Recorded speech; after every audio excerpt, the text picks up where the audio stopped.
नमस्कार सांग माने मु शिव प्रसाद टेच इन ओडिया चैनल को आपण मान को स्वागत। आज 7 सेप्टेम्बर रविवार कौन रही आज पाणीपाग खबर आसतु से विषय जानिबा। पाणीपाग नहीं बड़ अपडेट।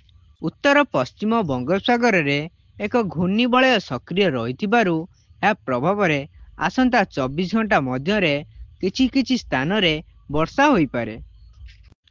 आसंता 8 तारिख जाए राज्य रे हेब प्रबल वर्षा जाकु नहीं आकलन करिछि आंचलिक पाणीपाग विज्ञान केंद्र।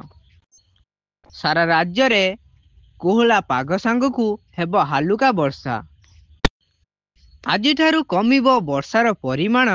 रायगड़ा और गजपति जिले में अल्प वर्षा नहीं ऑरेंज अलर्ट जारी करा जायथिया बेले उपकूलवर्ती जिला गुड़िकर स्वल्प वर्षा पाई अलर्ट करा जायछि, जहां को नहीं सूचना देछि आंचलिक पाणीपाग विज्ञान केंद्र।